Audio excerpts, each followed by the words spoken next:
Assalamualaikum warahmatullahi wabarakatuh. Alhamdulillah alladzi faradana alaina as-siyam. Ahmaduhu subhanahu wa ta'ala ala alaihi al-jazila wa ni'amihi al-'izam. Ashhadu an la ilaha illallah wahdahu la syarika lah al-malikul quddusus salam. Wa ashhadu anna Muhammadan abdullahi wa rasuluh sahibul haudil mawrud wal maqamatil 'izam. Allahumma salli wa sallim ala nabiyyina Muhammad wa ala alihi salatan wa salaman daimaini ma ta'aqabatil layali wal ayyam. Amma ba'du. Jamaah hadirin sekalian yang dimuliakan Allah, alhamdulillah kita diberikan kesempatan yang baik sehingga kita bisa bertemu di waktu yang sangat berbahagia ini. Semoga Allah tetap berikan kekuatan lahir dan batin sehingga kita tetap dapat melaksanakan perintah-perintah Allah sepanjang hidup kita.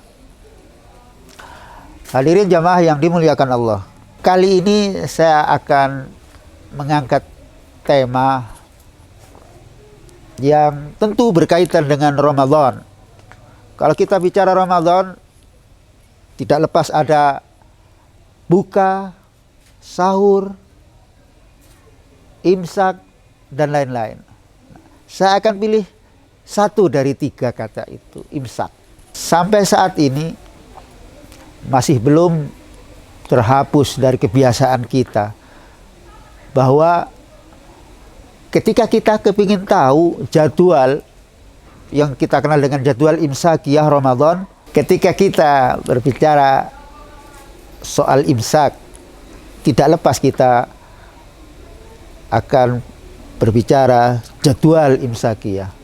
Saudara-saudara hadirin yang dimuliakan Allah, tahukah kita dari mana, bagaimana asal mula itu imsakiyah? Adakah itu ada sejak zaman Nabi? Adakah itu sejak Indonesia merdeka? Atau kapan? Sedikit yang mengungkap itu adalah sejarah. Saya akan menyuplik sepenggal sejarah. Konon, sebelum tahun 1798 di Mesir ketika itu belum mengenal teknologi, belum mengenal sains seperti yang sekarang ini. Sampai akhirnya pada saat Perancis menjajah Mesir, pada saat itulah Mesir mengenal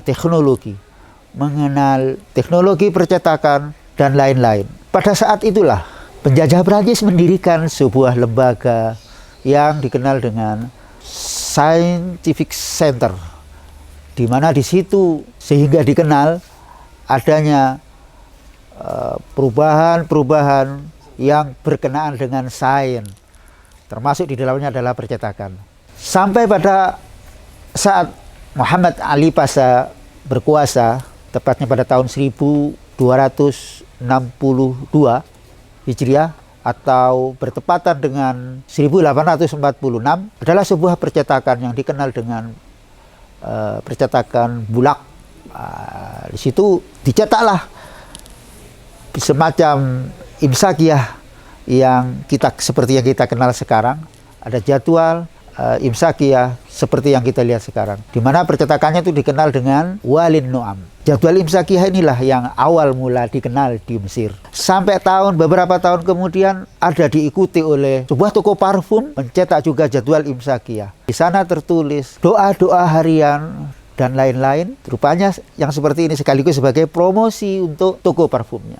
Sampai pada tahun 1929 atau bertepatan dengan tahun 1347 Hijriah adalah seorang pengusaha percetakan yang bernama Mahmud Khalil mencetak secara besar-besaran jadwal imsakiyah yang begitu bagus pada zamannya begitu bagus. Ada kata-kata bijak, ada doa-doa harian dan lain sebagainya, dicetak untuk disebarkan ke penjuru Mesir pada saat itu. Sampai pada akhirnya masa di mana tahun 1945, ketika itu Indonesia baru merdeka pada saat proklamasi, tepatnya seorang Daud Adas. Ini benar-benar luar biasa, bikin jadwal imsakiyah yang luar biasa, yang dianggap sebagian banyak orang, inilah yang memprakarsai, inilah yang pertama kali munculnya jadwal imsakiyah yang seperti sekarang ini.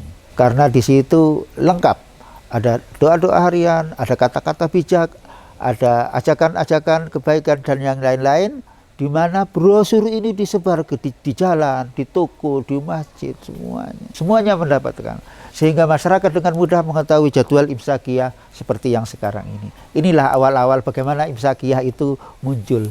Nah, imsakiyah inilah yang akan menjadi bahasan kita.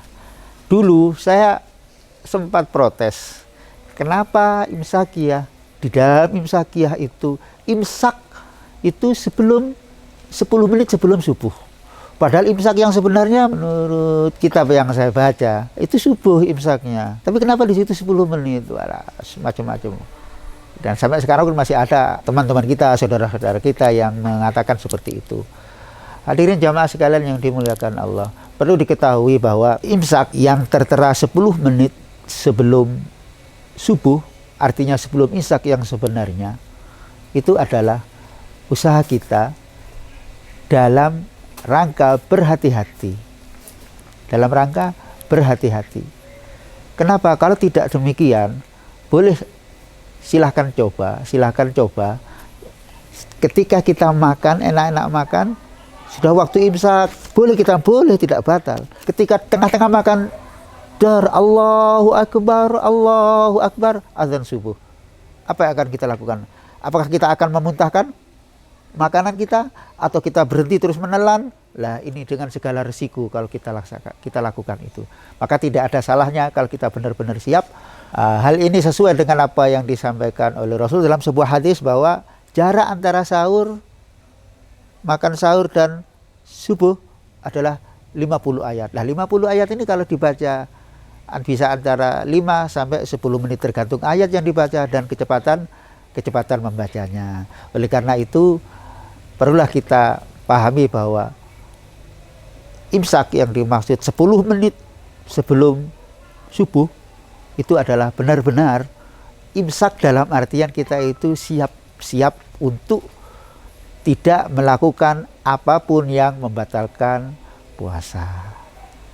Nah, hadirin jamaah yang dirahmati Allah, ada sebagian orang berkata, katanya berdasarkan hadis, bahwa ketika kita makan kemudian azan subuh, teruskan makan, jangan berhenti makan. Benarkah demikian? Mungkin benar, ada sebuah hadis yang menyatakan seperti itu. Memang ada hadis dalam syarah Mushkilul Athar Al-Tahawi, hadisnya demikian kalau tidak salah, idza kana ahadukum 'ala at-ta'am fala ya'jal anhu hatta yaqdiya hajatahu wa in uqimatis shalah. Jika kalian di depan makanan, bahkan ketika makan, jangan terburu-buru. Selesaikan hajatnya, selesaikan makannya.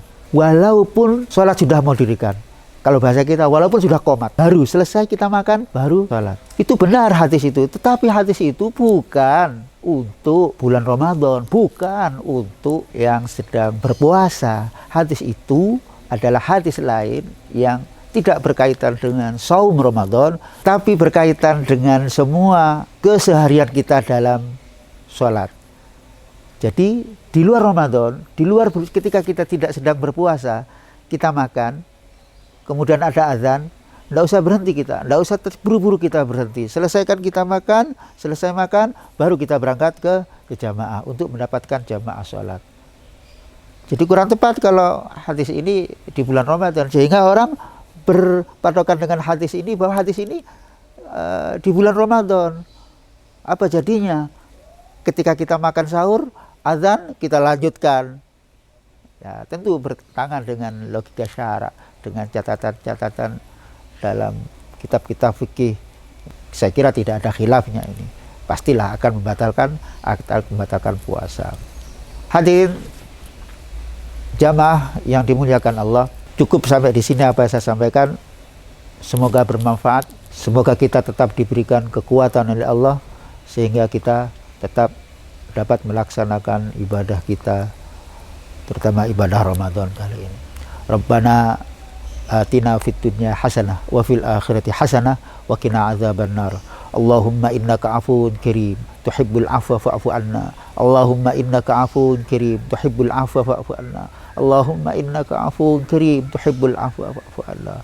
Rabbana zalamna anfusana wa illam taghfir lana wa tarhamna lanakunanna minal khasirin. Wa sallallahu ala Muhammadin nabiyil ummi wa ala alihi wa sahbihi wa baraka wa sallam. Alhamdulillahi rabbil alamin. Assalamualaikum warahmatullahi wabarakatuh.